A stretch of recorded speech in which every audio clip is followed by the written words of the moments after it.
Welcome to Notes from the Underground with your host, Deborah Jane East, and commentaries by myself, Derek Tyler. Nothing is really as it seems these days. In order to get to the bottom line, you have to go underground, where men and women search for answers, risking their lives to bring you the truth.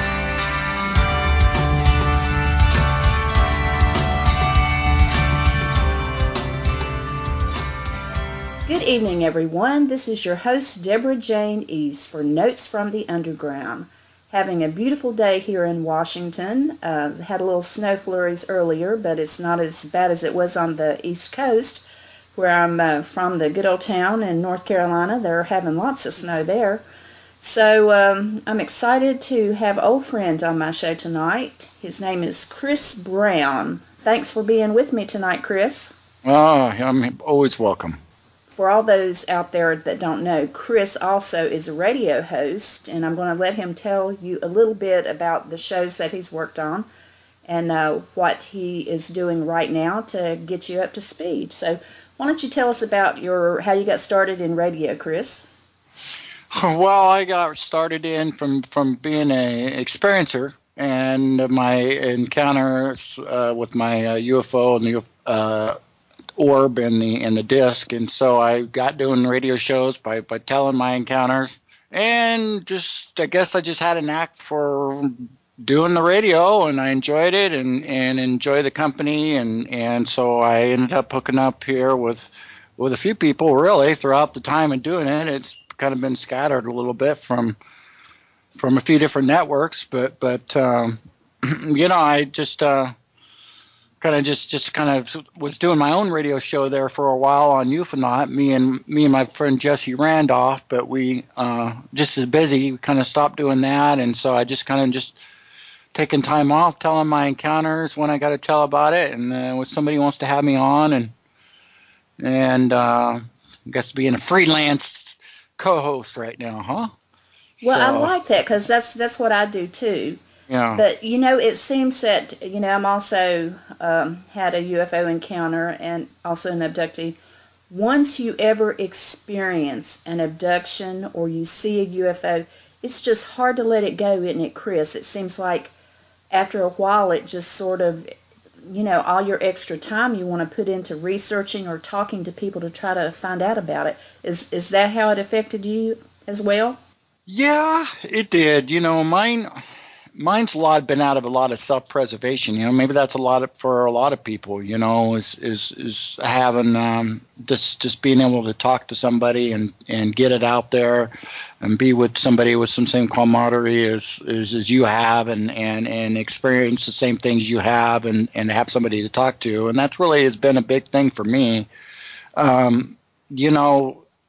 As far as the UFO field itself, I guess I've become more interested in it, and I guess the more I've done it, but I'm not a real big, as far as my personal life, I don't actually follow it a lot on the outside of watching television shows about it or anything like that.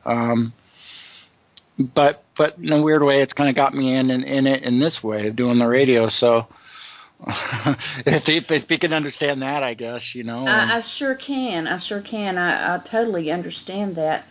Let me ask you just personally, after you had your sighting, did your family treat you different? Did they believe you? Or what about your neighbors? What kind of feedback did you get from the people that you shared your story with?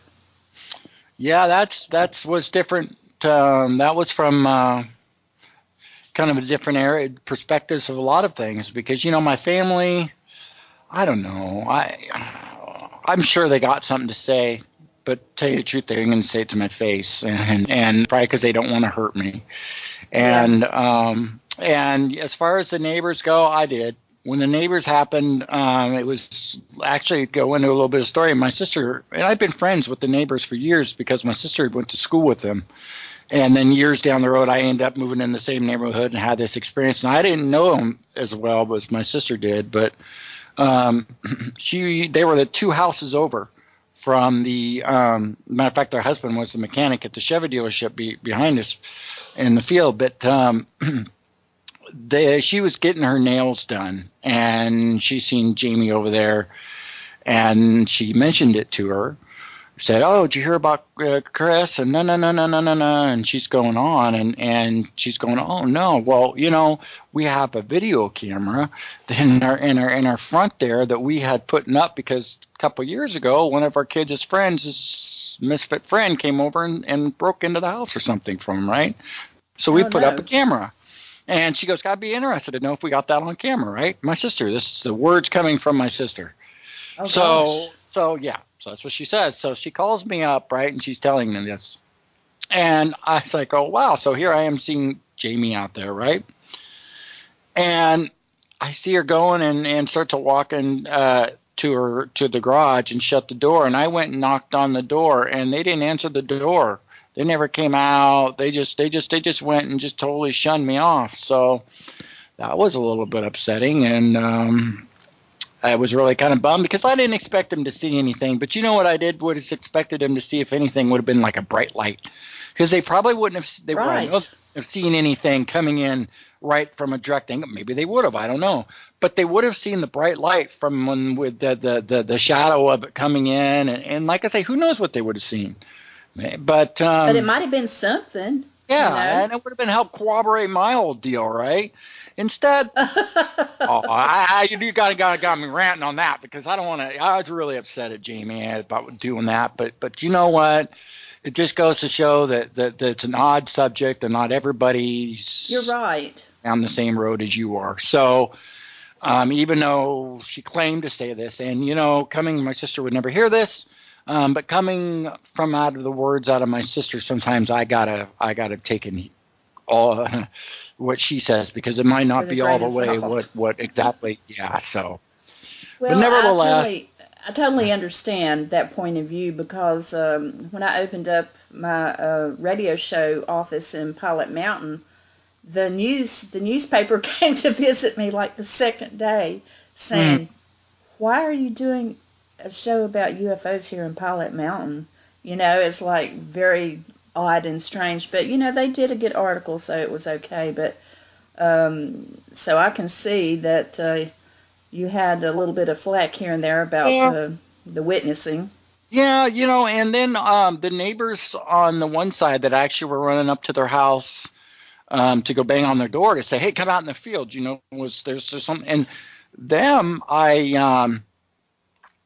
I just didn't know real well, and if I would have had them out there, that would have been one thing, but I don't know how they would have acted. And they were actually pretty cool when I told them because Chuck was a big hunter, and he had seen some weird lights. He was telling me one night, and in the sky, and in the early morning when he was hunting. And I have to say, if anybody had ever seen Bigfoot or run into a weird lights or whatever, it would have been this guy because he was a true hunter of all hunters. He could hunt anything. But anyway, yeah, he could hunt anything. Anyway, and but they were real receptive, and and then I did go on a radio show, Darkness Radio, which had a lot of people there, and I had a local guy from Eugene heard me, and so did another gal that was up in Mill City, where about 10 miles up from where I was, who did the local paper, and she did a big article for me in the local paper. Wow. And and then that was okay. That made me feel good, and they handed it out on a special day. They were doing a big thing at, like, I don't know, there was some event going on up there, and they passed all out, but things kind of progressed, I guess, a little bit from there, in that way. But well, that's interesting. I mean, that's a better reception than a lot of people, get. As you know, I promote Derek Tyler's book. He's also my fiance.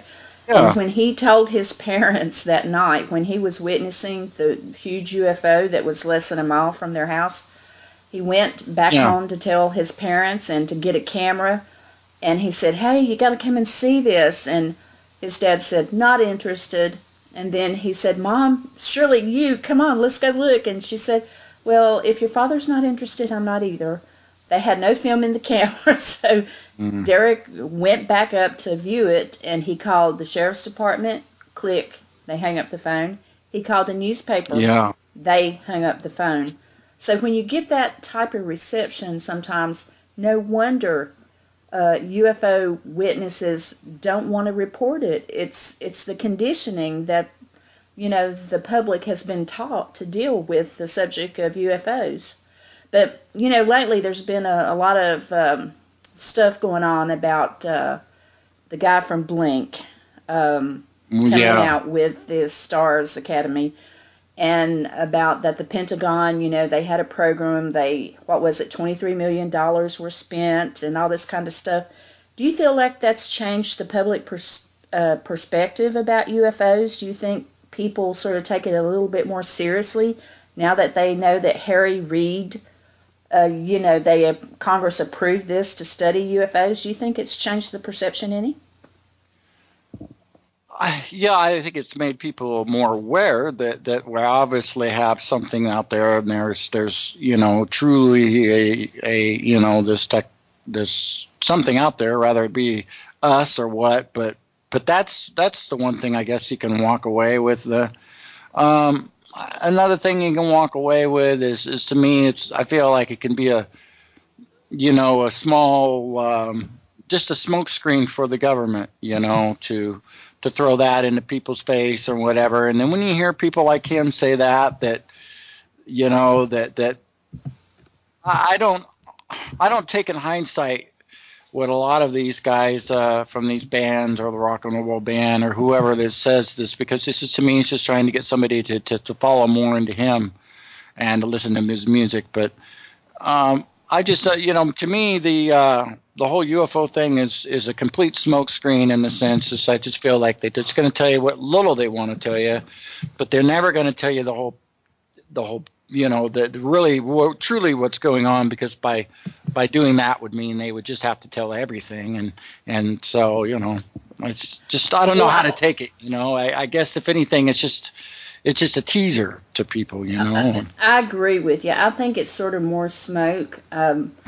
I mean, the first thing that I wondered when Tom DeLonge, from Blink, came out and said that he got called in by generals and he got secret information, I thought of the list of people before him that had, scientists and astronauts and all of these great people when they came forth, with information that they saw a UFO or whatever, and they were denied information by our government. Yeah, so and I'm thinking, what does Tom have that they would release that to him? yeah, he's just a washed up. I don't even know who the guy is. Okay, I can be honest. Okay, Tom, if you're listening, I don't know who you are.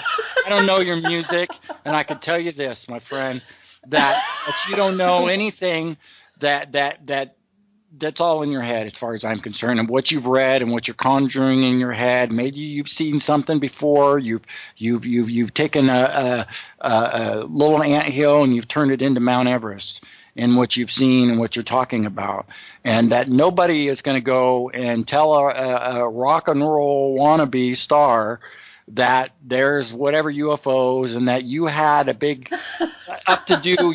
You were part of a UFO cover up, or you were part of this and that and that. It's all a bunch of hogwash crap, and all it is because he knows that everybody in the world in the UFO thing's going to now go listen to his music. They're going to plug into him. They're going to click on. They're going to like him. Right. They're going to talk about him. They're going to dig into his music.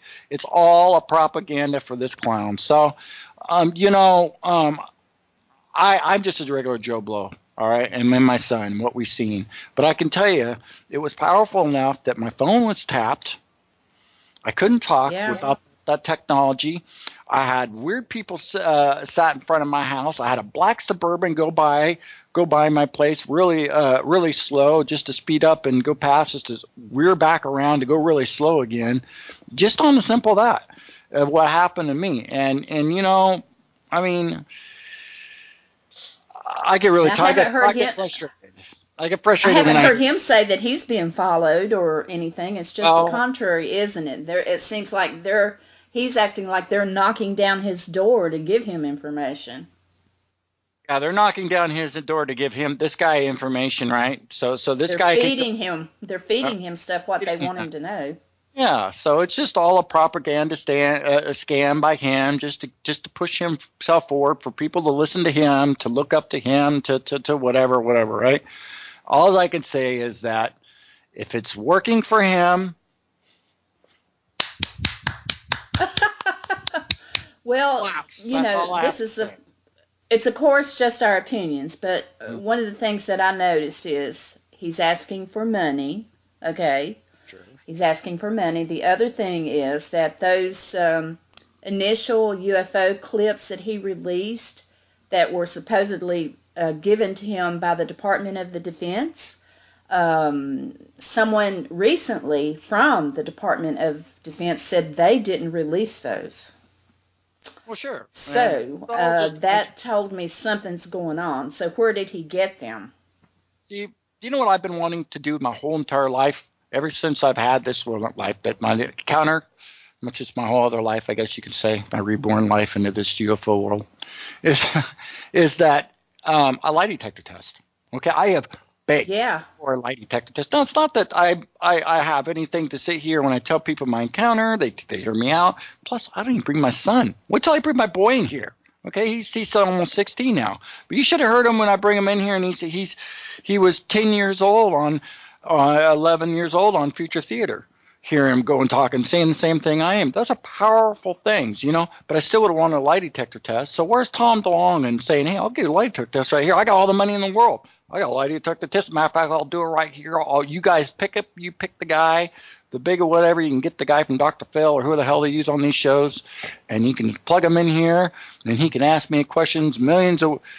Well, I'll do it online on Facebook. You guys can all like me anyway on Facebook, so I'll do a live thing, and I'll do a thing on live just so I can prove. I don't see any of that. I don't hear any of No, that. no, no. And all of his people on the panel for the Stars Academy, a recently retired person from the Department of Defense, all of those guys and other military people, I don't think they would take a lie detector test because tell me if I'm wrong or not, but if you ever work for the Department of Defense, you sign a confidentiality paper Oh not to yeah. disclose what you did about everything. And so, why would they come out now and say that? I think that it was like they always do, it's sort of a misdirection. They think if they leak a little bit of fake stuff like that, which they're not really telling us anything, because, people put up these clips on YouTube. We see them anyway, Yeah, and that's just a they're video just that's been a acting hundred of them on YouTube. Yeah, sure. The same right type of videos that they show there. The big one where their airplane was, or the U.S. jet was chasing whatever. I mean, you see things like that all the time. That wasn't all the anything. time. I mean, there was like, here I am, I have my encounter, and I give you a graphic detail. There was no graphic detail to it. Now, I will say this in part as being an experiencer, that you're never going to get even with a video camera, you're never going to get that pure detail of it in the air anyway, because they all have No, that bubble around the craft, which will blur it. And so when you do look at, you're like, oh, look at, I can see, I'm looking at the plane up in the sky. The plane's clear. It's way up there, but it's clear enough. But when I look at the UFO, it's blurry. And there's a reason for that. It's because that's the propulsion that it's using. It's using the bubble around the craft. That's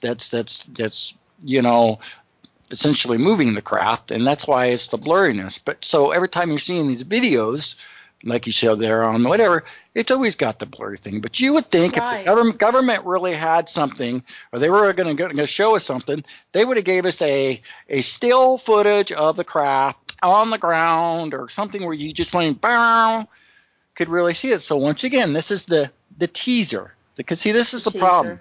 teaser, Is the that misdirection mhm, for the public to take our mind off of the real truth. yeah, and to kind of just give us a little bit of, maybe just somewhat giving us a little bit of a, yeah, there's something out there, but we aren't quite sure know what it is. A simple explanation for them. Because see, they can never just, like I say, come out and just flat out say, okay, this is what we have. Okay, we've just been doing it. We've been doing, because by doing that, they just have to come clean by A to Z. They got to come clean when they first started it. They got to come clean when they're working on it. They got to come clean, the biggest one out of them all, of what it is that runs these things and what it's fueled by. And that is what the biggest hidden thing is because the fact that they're fueled by highly deadly, radiation of some sort of degree, to me. And by people, when they're flying them around, these zirconium balls, which they're probably using a zirconium sphere, and something very powerful of a diamond to something man-made, where they can somehow put this stuff into and harness it, because it definitely looked like some type of sphere. But this is stuff that is like very deadly. And for them to even come clean and give us the A to Z meant to say that, well, yeah, it's a tough zirconium, it's a tough whatever that we're running in, but hey, if it crashes, we got Fukushima right there, man. I don't know what we're going to do. We got Fukushima right there. We're never going to find out what they know, because if they told us, then they would have to explain all the things they've done to keep it secret, all the black budget money they've taken from the American people, all of the researchers who have vanished or been killed. There's a lot of stuff they would have to answer for, so I don't think they're just going to come out and say it. I 100% agree. And the thing of it is when people always think that it's just going to be a simple thing, why did the government ever do this? And that, to me, it's like I say, it's the Fukushima effect, which therefore goes to the money effect, to the people with oil. Why would they want to use this deadly technology? And they can't go and not everybody and their mother can be driving this stuff around. And then you got the people with the big bucks, the oil companies and all this that essentially run the earth. And they're like, well, why would we could never have that go anyway, because they're going to take money out of my pocket. Right. And so that's where it all feels from. Sure, the big boys and the oil companies and all that will get in onto the new cars with the, working on solar and free energy, because they own part of it. They own part of all that technology, because it still uses little bits of oil and small bits of gasoline in these cars that they're still making money on. They're all the way gasoline and oil free. And right, and our country is still using the technology they gleaned from crashed UFOs, because that's what they do. I mean, they sell it. They use the technology. I've seen some products on lately. Do you know that they now can make water from air in the desert without any electricity? They can bring water out of the air. Now, that kind of technology, they have got some phenomenal stuff out there. That's been going on for a while. I'll tell you a quick little story. My buddy, who's an engineer, who's in the Air Force, Jeff, grade school friend, and he got out in, I think it was like 2010 maybe. He got out of his 20 years. But what he did is he set up water, they're like purifiers humidifiers, that these big gigantic things that the Army sets up in the desert that go and suck it out of the moisture out of the air and pump in, he said, like 500 gallons of water it can produce in I don't know how much time, a crazy amount of time, like within an hour or something. These big huge things he's flying, and he was in charge all the way from for years, in charge of setting these things up in the desert. And right now that he's out of the military, he's actually working on water towers, and he's in charge of a whole district of water towers and all that, and that's what he does. But the military has actually had this for a while. A long time. But the problem of it is it's crapped out water. It's horrible water. They stick it out there in the desert where it's just getting all sucked in by all this depleted uranium off of all this metal and all that they're using in the desert. it's not the cleanest water, I guess, but hey, Right. it's what it is, and I mean, none of our water, basically, I mean, they've contaminated the everything. population everywhere. I mean, in Flint, Michigan, I would not even wash my hands in that water. I mean, it's horrible. It's become so polluted. I I just mean, got we back from. use a water filter on our water, and I still wonder if it's safe or not. Well, that's the thing. I went to Mexico, and you can't drink their water. You got to brush your teeth, do everything with bottled water. And it'll kill you. And here I am when I was in Mexico, and I come back to find a little bit on an off note here of we killed Nessie. If you noticed, did you see that in Georgia? The little thing that washed up on shore in I Georgia. saw it, but didn't read. I didn't read the whole article. Tell me It about was it. a plesiosaur, is what it was. It basically looked like a little miniature plesiosaur. It was at first sight, it was the two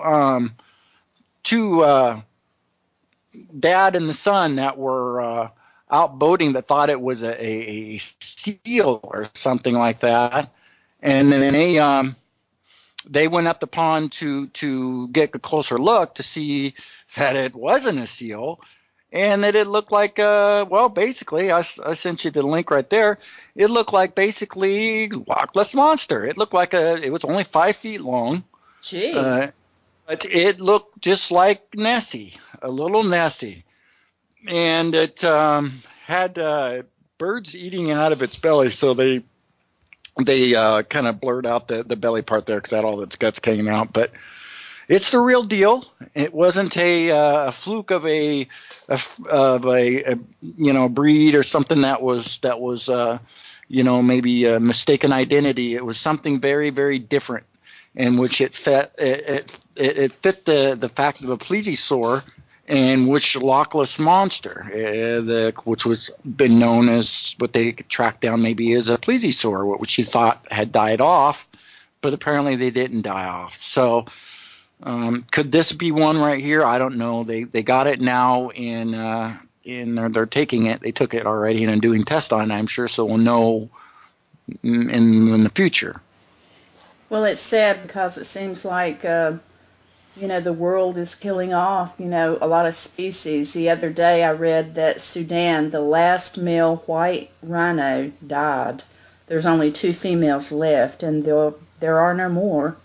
And it's sad too, but because of Fukushima and contaminants and oil and all the stuff, the trash that people throw in our oceans, I mean, I don't even eat fish anymore because of Fukushima, being on the West Coast. Yeah, I try not to either. I got the neighbor always catching it and bringing something over, but I don't eat a lot of it. It would just, and my kids don't like it, so that's fine. But I don't know how we can escape. It's tasteless, odorless, and with Fukushima, and to me, it is the man's government's way of global depopulation. So by Fukushima, created to essentially, because it did happen in the biggest country in the world, so essentially to kill off all them, to kill off a population of a lot of people before they decide to pull out one of these things to suck in the ions, whatever coming off from the radiation, and put them back up in the air. They actually have an apparatus that can actually go there and to do that. But they didn't get in there and do it right away as soon as the whole thing. Now it's so bad you can't even get near it. It's horrible, and I don't know why nations of the world aren't coming together to try to troubleshoot or think of some way that we can fix this problem, because it's not just affecting Japan, it's affecting the United States, the ocean. It will affect the world because it's still contaminating every day and getting worse. It's going into the ocean. I'm thinking, why is not anybody concerned about this? It's melted its way to through the floor. It's into the ocean. It's now unstoppable. And this is something that they felt that if they could have went at the very beginning, people that were real brains in the situation said, they could have built one of these apparatuses where I didn't even know they even had such a one, but they do. There's an apparatus where they're able to put up, and it will actually help suck in the radiation, pull it in through this apparatus, in which case pushes it straight up in the air, which would make the most sense. So then you wouldn't have it, into the ground and all that. But so this is where I wonder if that's just a big plan to a big objective. So you just kind of have to the only thing you could do is not look too much into it, but it does make you wonder, what's going on. We're going to take a short break, and we will be right back. Hi, this is Chris Tillman from Haunted Toledo. I'm Angel from Inside the Jackal's Head and Skywatchers Radio. I'm Brian Anderson. I'm an aviation technician and voiceover artist. This is Deborah Jane East, host of Notes from the Underground. I'm Ronald Murphy from Inside the Goblin Universe. I'm Kat Ward of Paranormal Heart. Hi, I'm Brian Bowden from Inside the Goblin Universe. I'm Arizona Tramp from Swamp Gas. Hey, this is Sarah Shelton from Haunted Toledo. Hi, I'm Al Sanariga from the Bronxville Paranormal Society. Harold St. John with the Toledo Ohio Ghost Hunter Society. Please. Please. Please. Please. Please. Please, while you're out there driving, watch out for motorcycles on the road. Be careful and watch out for motorcyclists. And watch out for motorcycles. Watch out for motorcyclists. Please don't text or drink and drive. Please don't text or drink and drive. We've seen the aftermath of what can happen when you take your eyes off the road, even for a split second. Please don't text or drink and drive. Text can wait. Be safe. It's not just the law, it's a good idea. Stay safe. And we're back now with Chris Brown, and he's telling us all about his what's been going on with him and about how he got into radio. What I want to ask next, Chris, is I know that you've had a lot of guests on shows and stuff. Can you tell me who was your most interesting UFO guest that just gave you the heebie-jeebies, as I like to call it? I'm from the South. We use words like that. Yeah. What guest did you have on your show that really impressed you more than any other one? Well, again, gosh, that's interesting. Well, there has been a lot. There was one individual fellow that Bill Burns. He's a cool guy. He is real cool, and he's been a friend, and of course we haven't talked for a while, but he's been a good guy, and him and Nancy are great people. He's from UFO Hunter. Yep, he is. UFO Hunters and Ancient Aliens, and a few of the episodes of seasons of those, sure. But no, it was a guy named Chris. I think his name was Chris Bones or Gray, or I don't know what it was. But he was on there. We did a show with all of us. It was kind of an orb show. I think it was like a Halloween show. It had me and him on it, and it had Tim Beckley Tim Schwartz, excuse me. And maybe it was Tim Beckley. That's right. Could have been Tim Beckley. And we were all on it as a guest and kind of each telling our gig. But Chris was really an amazing guy. Chris had an encounter that he was in his house and he had seen some. I can't really give a full detail, but he had seen some beings in his front yard.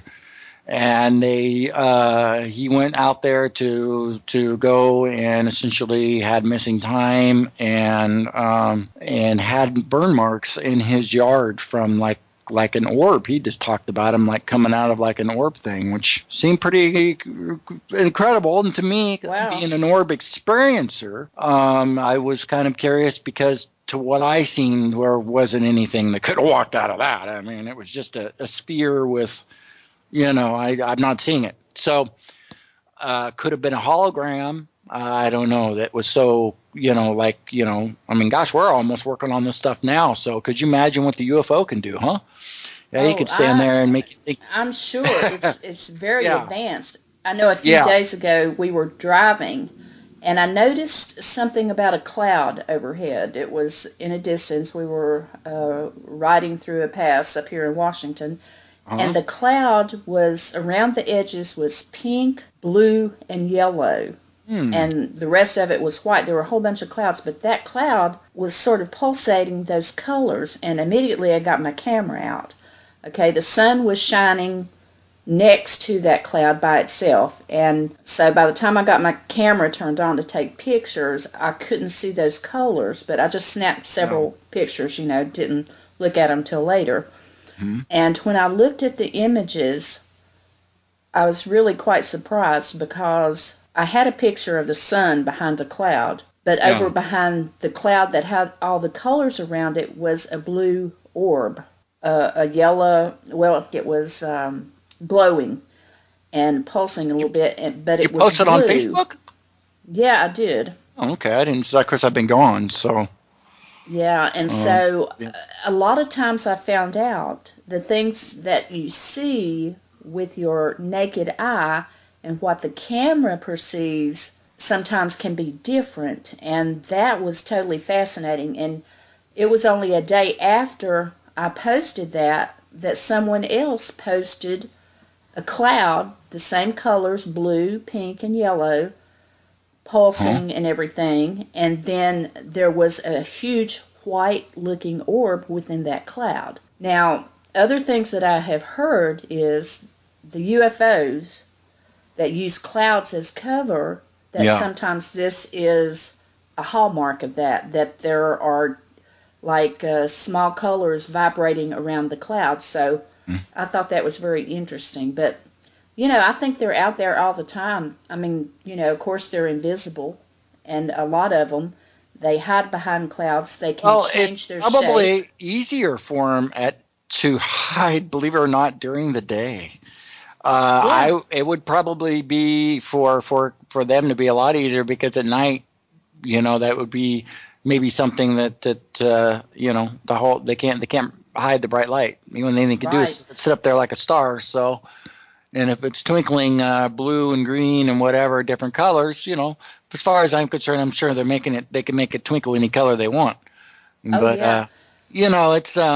It's technology at its greatest. And it was my thing with you orb encounter. But when Chris had told me that, and that was something there that it was amazing, and I got all his passion and his heart and everything he said. It was such a different thing from what I had seen, because I was like, well, nothing would have walked out from standing inside that sphere thing. I mean, the whole thing was mechanically spinning. I mean, it didn't seem like that type of apparatus. So, every encounter is different, and everybody's has seen. It's all different. But let's get into your encounter. I want you to tell me what happened. Could you tell us just a few minutes about what happened August 2011? Actually, it was the 19th. It was I ended 19th. I ended up going, and I was watering my yard, and I did the backyard for a little bit, and then it was like about 20 minutes. About 10 minutes, I guess, in the backyard, and then I pulled my hose out in the front to do my front yard. But I had to pull it way out, all the way around the house. I had like 3 cords hooked up to one water hoses, right? So it was like super long. It'd go for a long time. So I had to pull it way out in the yard to get all the kinks out. So, and when I pulled it out, I noticed like some lights out in that field. I just didn't really take them in like immediately, like, okay, wait a second, that just doesn't look right. Because I had only been in the neighborhood for about a year or so, I wasn't anything really. I was in the neighborhood, I lived there for 7 years. So if it had been a couple years down the road, I would have got it right away. But I didn't. So I pulled back the hose from in the middle of the street, and I watered the front yard for about 20 minutes because I put a bunch of weed killer on. And then about 20 minutes later, and it was getting darker at that time too. The sun was really going down, and it was probably about 9:20 p.m. And so I pulled it back to do the second half of the yard, and I was back out in the street again. And that's when I could see the huge disc. I didn't see that as much as the disc. I just seen the huge glass dome on top of the disc. Well, I seen lights underneath it. but the huge glass dome is what caught me, which was actually something that was kind of different at first because, like I say, the lights really weren't coming at me. It was more of just the dome that I seen, but it was so big and it was so behind the trees, and then it was kind of like lit up, you know? Mm-hmm. And it was so, I was like, wow. Gee, I was just like, whoa. It was to sit there and look at it for a sec to take it in to what the hell I was looking at, you know? And then I was just, oh my God. So then I sat there for a second because I was sitting there myself as to see what happening. And the town was so dead. That's what I just can't get past. The town was so dead. It was like, you know, that time of year where people are always out that time, no matter what night it was, doing their, you know, just late night walks around the block and, you know, or cars going by. And it was nothing at all. And so I just was like just beside myself. Once it started to move a little bit, it kind of seemed like it just a little bit like it vibrated, moved. And then I ran back over to the neighbors to Chuck and Laura's, but then I stopped. Right when their porch light came on, I stopped. I was like, God, I didn't know them as well then. You know, I'd only been there, like I said, a year, and I did a little bit, you know, because they're always so friendly and it's good people anyway. But I stopped. I said, gosh, what am I going to say to these people? You know, so I ran out to the road where Still's at. And then that's when I was just sitting there looking at it, and then that's when I noticed it kind of started to move again. And then that's when, like I said, I felt the feeling like, I guess maybe when it pulsated or something. And that's when I felt very euphoric in the sense where my belly felt like it was like going down a roller coaster real fast, like, you know. Yeah. And did it make the hair stand up on end, or could you feel prickling sensation? I guess sure, yeah. And everything kind of looked purplish there for a second. I really got scared. I mean, it seemed like to me it was getting more. Like I felt that feeling, and then it was kind of started to feel like it was getting more and more and more. Like it was almost like wanting to tug me in or something. I felt like so, but just quickly in my head, oh God, right? Because I was scared. Right. I had to admit, man, I was scared. I was scared. I had to always say that if I was seeing a UFO, I wouldn't be scared and all that. And I wasn't scared. I wasn't scared looking at it. But after that happened, and I felt that way, I got scared because you don't know what it's going to do because it's an unrecognized power. Yeah, it's an unrecognized power. You instantly feel like a little, you know, like you're a little ant there, and on an anthill, and I'm walking over you. Yeah, so I said, "Oh God," in my head, and it just stopped. And I guess I didn't really get caught up on thinking to myself, you know, I just felt so weird because here it is still sitting there, you know. And so I remember I had my iPod in my pocket, and so I ran down to the stoplight, which is about, I guess, probably about 50 feet down there. And the lights had came on by that time, the street lights. And they probably were kind of starting to pop on when I first started pulled it out there, you know. But they were all the way on then.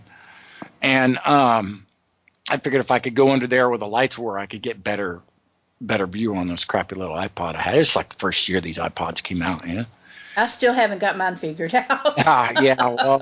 Well, I was at that point too. So anyway, so I run down there and get down underneath the four-way there and underneath the light. Still no cars coming around the middle of the road. Which hand was shaking so bad that I had to put the iPod on the ground and hold my one hand in place because it was shaking so bad, and to get this on video. You know, so I got it on the ground. I'm trying to search through all the damn settings, you know. And finally, I just gave up. I'm like, I'm going to miss this thing, right? And then that's when I noticed it started to move back and forth. And it floated I'd say 30 feet probably, you know, the first two times back and forth to me it looked like, you know. Uh-huh. And then on the third time it floated east toward would have been Macaulay Mountain way, would have been kind of more Mount Bachelor and all that area. And then that's when I could see the real huge size of it. I mean, before the glass dome was huge already, but then I could see the bottom of the lights and all that as I went by, and it was because there was a huge valley behind that, so there was trees there. It was out in that field. The neighborhood I lived in was just a neighborhood surrounded by all fields, fields went for miles. So it was, God's country, really.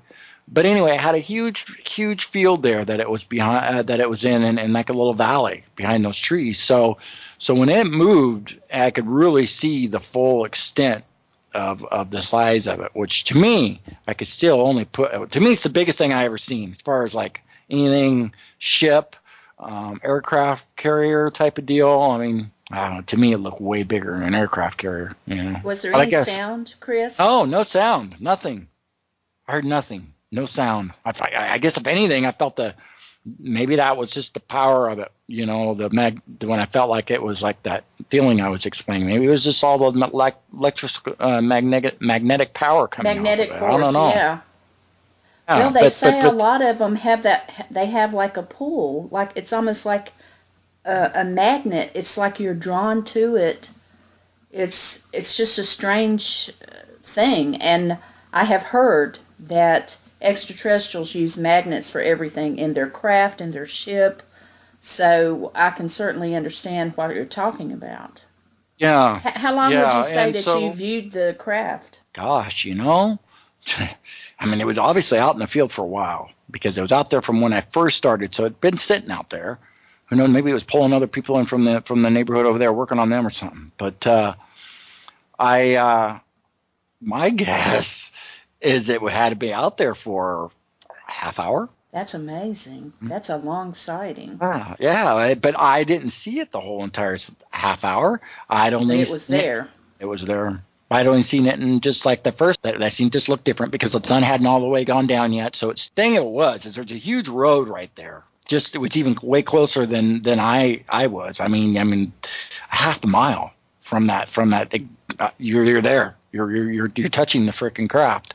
So the thing was not far off the main road there, and that's the one main road that connects, that it's kind of connects a few little cities there, and plus the main drag into Sublimity where I lived, and it just nobody was there. I mean, granted, it was big things going on.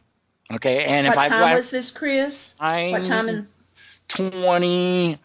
Well, mine counted about 9:25, 9:30, because I had gotten that iPod, and that iPod had the time on it. Like 9:25.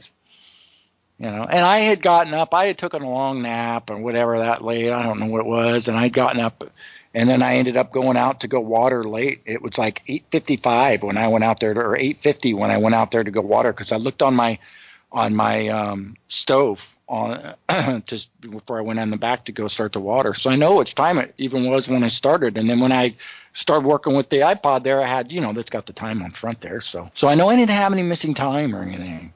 But, so that But your sighting didn't end there. After that sighting, I know that you went out many times to watch to see if it showed up again.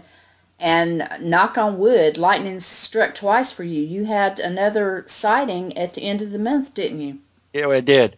And I had it was 11 days later, because, I had went and in between those days, Deborah, I had gone around.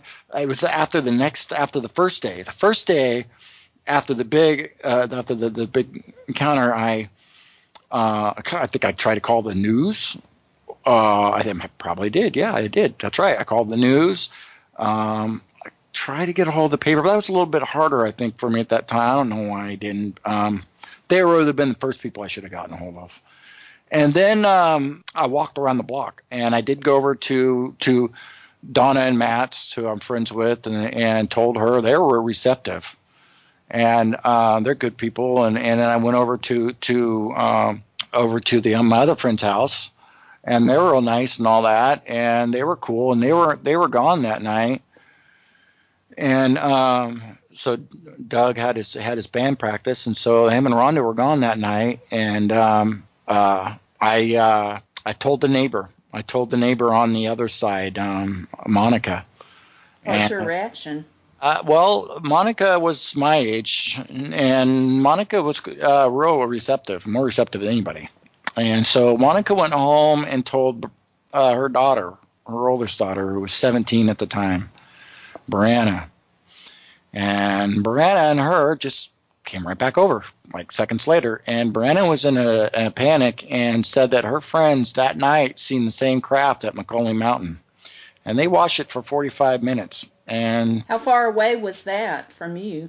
Just right up the road, just basically in McLean Mountain, just 4 miles away, just up the road. Well, that must have helped you a little bit. I mean, it would me too if someone else had saw it. Well, it did, and so I ended up going and she didn't know a lot of details at that time. She just said that my friends, oh my God, they were telling us they seen a craft, and she said that well, I didn't really know what to believe him, and then and we didn't know what to think, and then you came and you said that, and she was, oh my God, I can't believe that, and so no, and so that's when I asked her if she could get more details, and so, oh yeah, I'll talk to him, whatever. So then that's when here we jumped to 11 days. I also went and walked around the block. I asked asked one lady who was out there doing something if she'd seen anything. I didn't even hint into anything that I'd seen. I just asked her, do you see any weird lights around here, Velasquez? No, but I've heard. She kind of, but anyway, so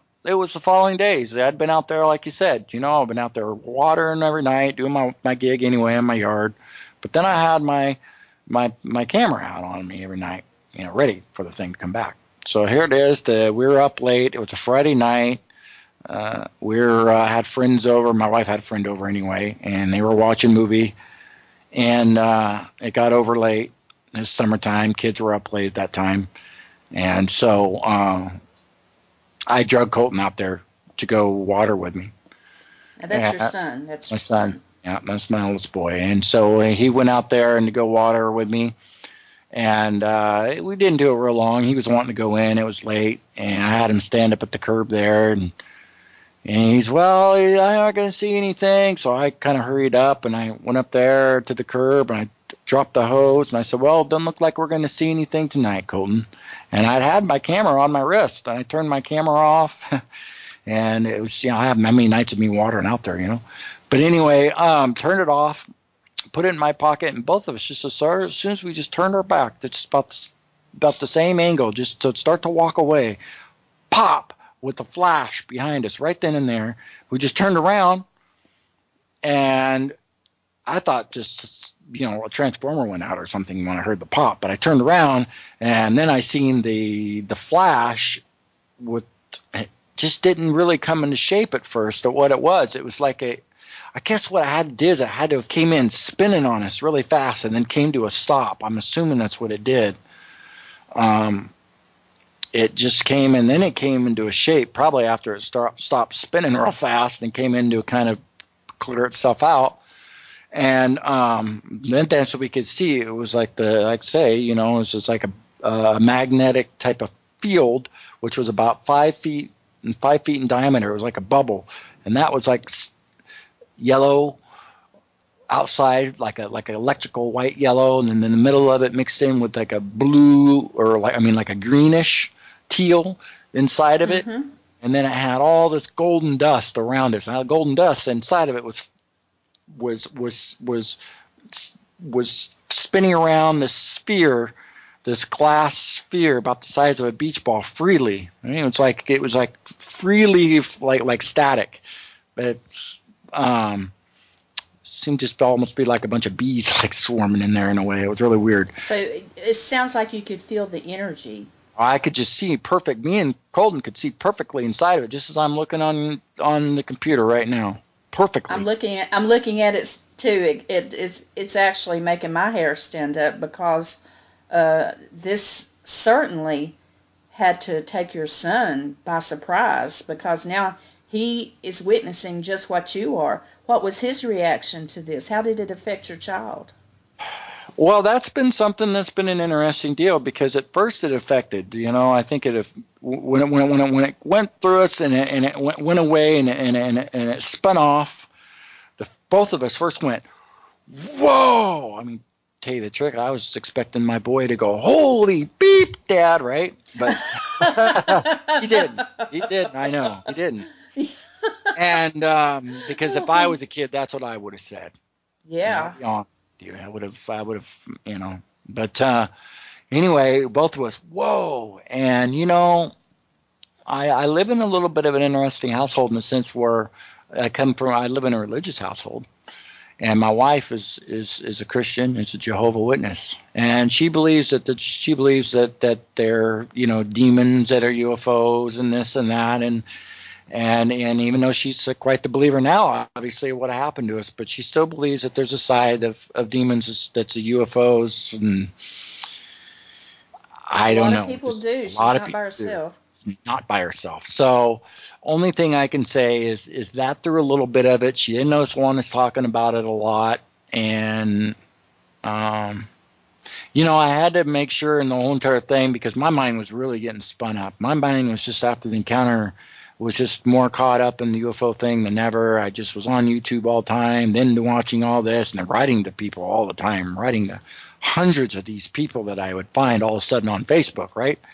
Holy cow, I had no idea. They're all on there. So I wrote them all, told them all this and that before my encounter broke and this and that, and was just full of excitement. And then I could see that it was just overtaking, in the sense, Colton, and he was a boy, and my wife was getting frustrated by it, and it was a little, as much as it was an amazing time for me, it was a real stressful time for me in that sense. It's a life-changing event, isn't it? Yeah. So anyway, it ended up being kind of a goofy deal in that way. So I just really let Colton be himself, be a boy. I took him on 3 shows, radio shows in total.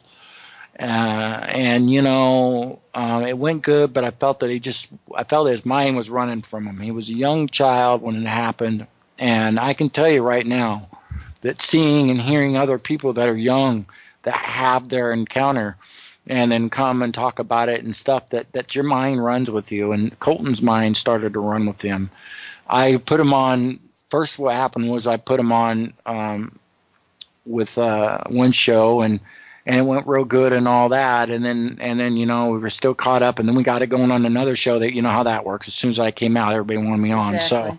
So it was just the following couple of weeks after that, or whatever it was, I was on another show, and and then they wanted to have Colton on again, but then they asked him, did you be consuming? Yeah, and then they're asking him at that point. He was, he's like I say, he's just 9 years old, or what, I probably at that point in time still. And, hey, did you see anything? And then pretty soon Colton's describing he's seen something in the craft and this and that. I'm like, what? Because they asked him if he's seen anything. And then, and I was like, well, wait a second here. And even I on the show, I remember going, huh? So I had to have They're kids. They're kids. Yeah, they're kids. And I had to have a talk with them afterwards. And for one thing, make sure, wait, did you truly see something in there?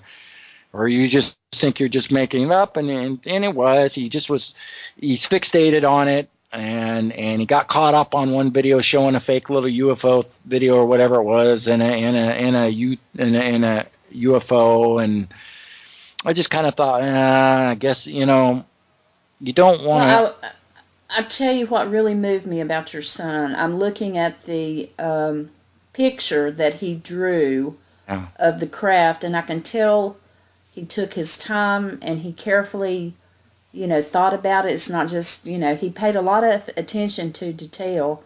And when a child experiences something like this, it imprints on their mind. And I could just tell by looking at his photograph that it really did affect him a lot. Yeah. What about today? How is his reaction to things like this today, or does he not talk about it? Because that's what I'm really in this for, is to find out how it changes people's lives, because I will always believe abductees, experiencers, we are disclosure, one person at a time.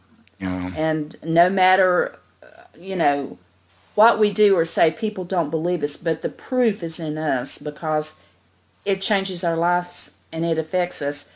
Is he different today from when he was back then? I mean, does he have bad dreams, or does he ever talk about it, or seem moody or withdrawn? No, he's turned into just a great kid, but the thing of it is that we don't talk about it. We don't talk about it because of the fact that my wife's religion, and he's kind of older now, kind of somewhat gotten into it a little bit too. And so what is kind of just one of these things. I don't talk about it much, but if we do talk about it, Like, we just really don't talk about it much. I couldn't. We did tell him that I don't have dreams a lot about the UFO thing, but every now and then, if I'm gonna have a dream, it's always like the same dream. And then one night, well, it was a couple of years ago, I guess I asked him if he ever had any dreams, and he explained, and he did. Yeah, he did have one. He said the other night it was almost like the same night. I think I had my dream, and he talked about the same dream, about being outside and looking up and waiting for it to come in, and kind of that same kind of scenario. So, I don't know. I Could just there don't be a know. possibility that you and your son could be abducted, and that is the memory that you both have of it? It does seem strange that both of you would have the same dream on about the same night. Yeah. I mean, I never knew that while I was being abducted growing up, my sister was being abducted. I didn't find out till I was in my 20s, and she said, "Oh, I never told you about this, something that happened to me at night, and that I levitated." And I said, "No, that same thing happened to me, and we lived in the same house. But, growing up, we just didn't talk about it. Like you said, it's easier not to sometimes." Yeah, it's really it's been a personal, more or less, thing I myself of getting my counter out there. It's been really a work on all me, and he's just a child. He's got to live his life. He's got to be as a kid, and he can't get caught up in this. But Well, he's got a great dad. I don't doubt for a minute that if this, started bothering him, that he would be able to come to you and talk to you about it. And yeah. I just want to thank you for being a guest on my show today. I mean, I know there's I see this all the time, being a radio host. They have the same, big name people all the time. Most of these people haven't had UFO encounters. They haven't experienced things like, you said you were just, your average Joe. I'm just your, average woman. And, I have seen things that I never thought in my entire life I would ever see. Yeah. And it never ceases to amaze me, the courage of people like yourself, your son, that come out and really care about what's going on in our universe. It's easy to ignore it and to pretend it doesn't exist, but you came forward, and that is why I have the utmost respect for you, Chris. And can you tell me what's ahead for you? Are you planning on doing any more hosting of radio shows, or are you just going to take it easy for a while?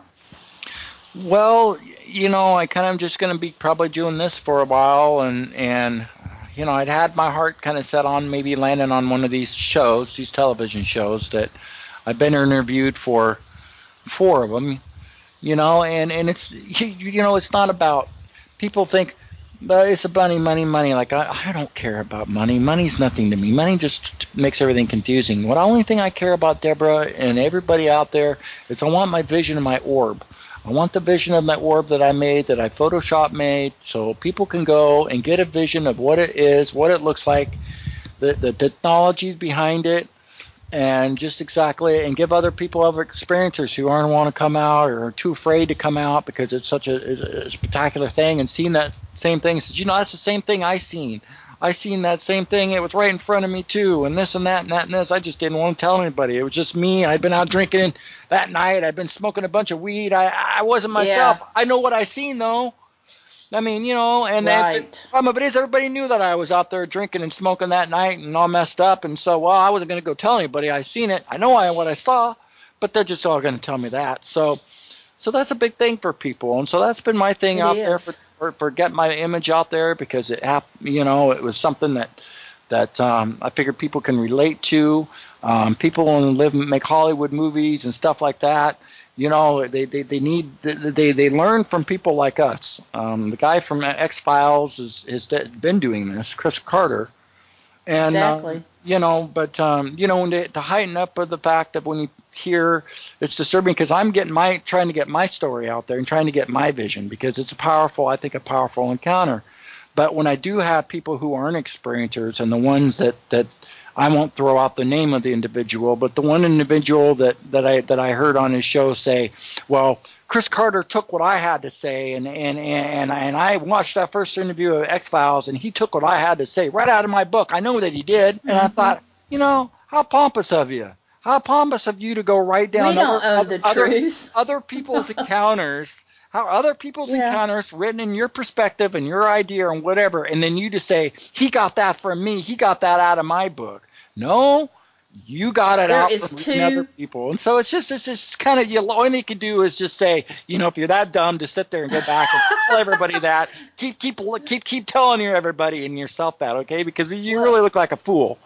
You do, and thank you for bringing that up, because I have noticed in ufology, in the field of radio show host and information, I hear that same thing so often. That's my information. I thought of that. This is what I believe. You know what? It's not a competition on who owns the truth. We all are a piece of the puzzle. It belongs to everyone.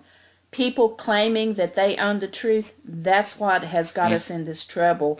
The higher ups, the Illuminati, the government, whoever you want to point your finger at, that is what they do. They think we don't deserve to know the truth. We don't own it. They use it for their own good, for their own purposes.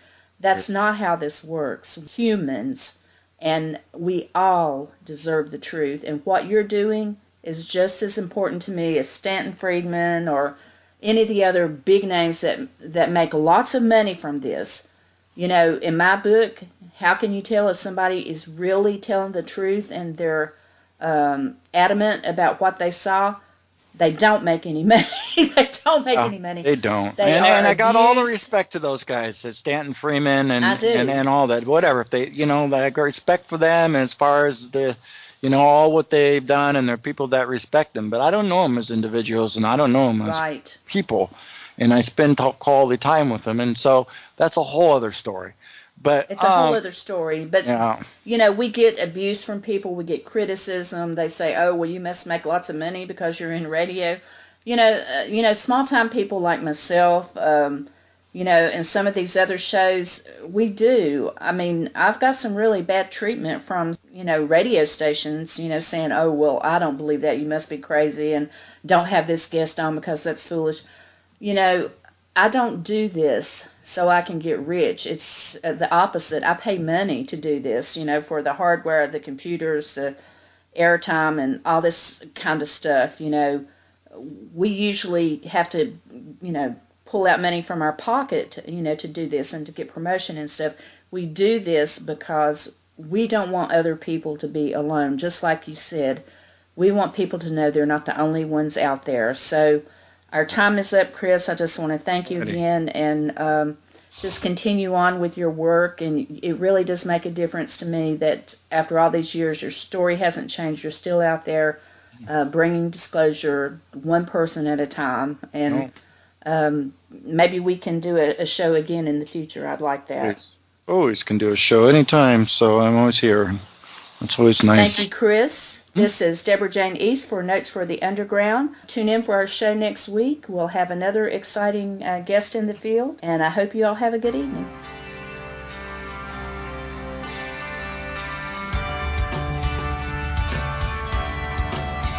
Thank you for listening to Notes from the Underground with your host, Deborah Jane East.